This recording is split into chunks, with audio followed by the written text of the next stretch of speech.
Today I'm going to review Ghostwatch from 1992. Well, first, please subscribe to my channel because I've got some great stuff lined up.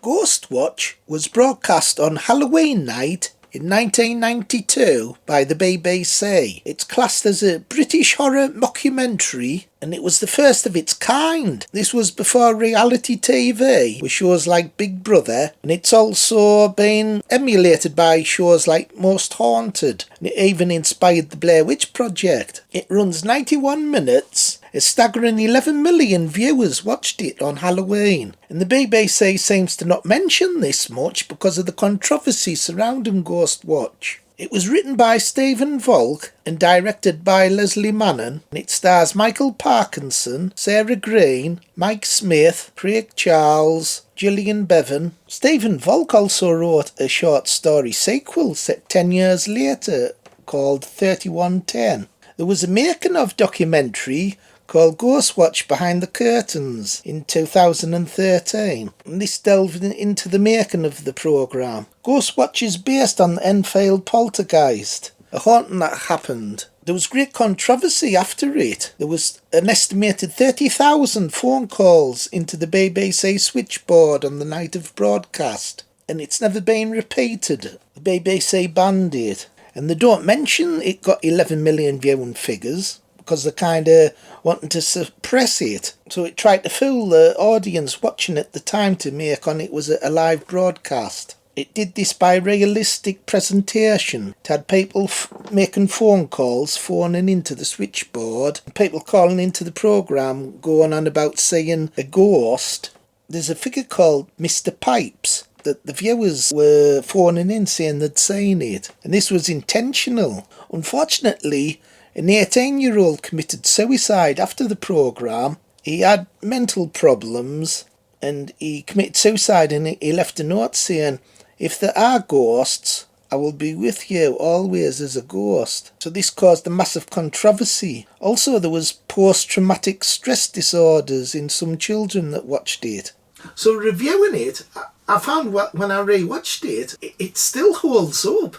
It's very realistic. One of the biggest things that fooled the audience was because they had Michael Parkinson. And the very first thing he says is, "We're about to do a live broadcast." And it like fooled everyone, because especially with it being Michael Parkinson.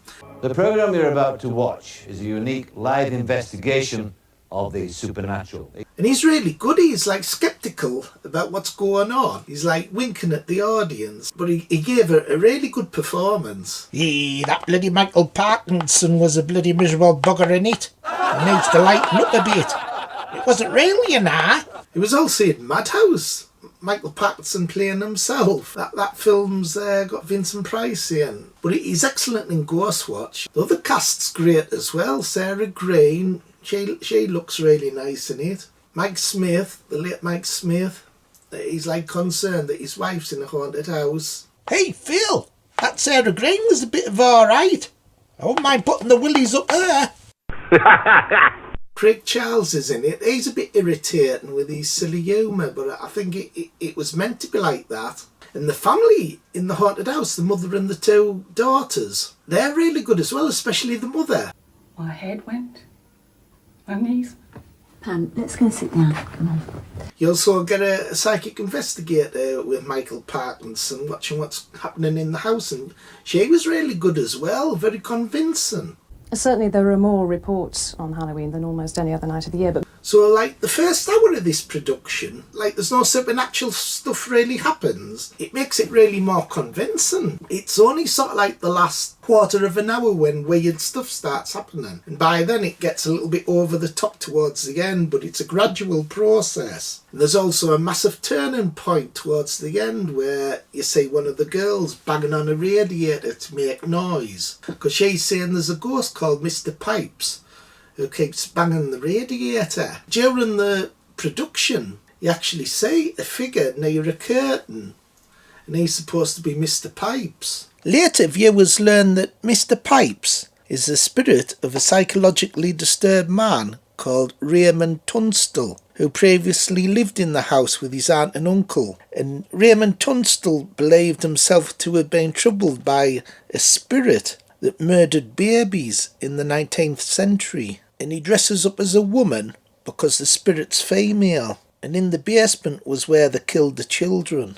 There was phone calls saying they'd seen stuff, but the little girl's banging on the radiator because nothing's happening. And she gets caught by a camera and there's hell on. Oh, that's quite extraordinary. We set out to catch a ghost. That bloody little lass banging the bloody radiator, trying to mack on it's a bloody ghost.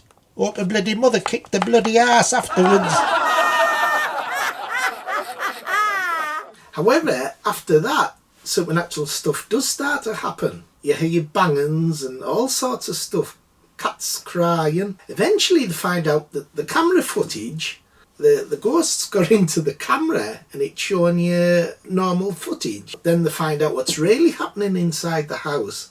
And there's a ginormous scream. Then there's like chaos inside the house. This isn't happening now. What is? And you actually see Sarah Greene looking in this basement. She goes inside and then the door slams behind her.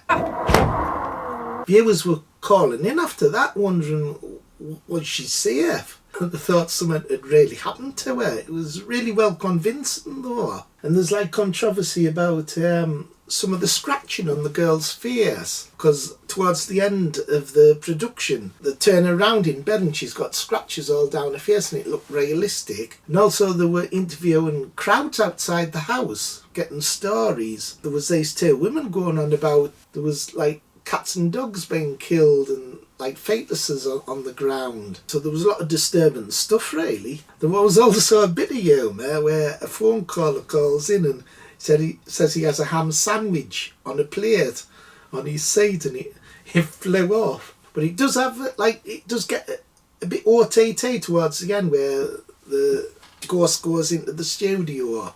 But by that point, there was sort of like nudge, nudge, wink, wink at the audience, like saying this isn't real. So really well done production. So overall, I thought this was unique. They couldn't do it anymore now. They couldn't fool an audience like they did in 1992. And it's still scary. There's some really creepy moments. So out of 10, I'm going to give this top marks, 10 out of 10. They're absolutely brilliant. So go for the boys. If you like it. I thought it was excellent, Phil.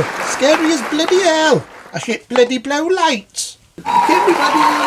Bye. Like, subscribe and share. See you next time. Bye.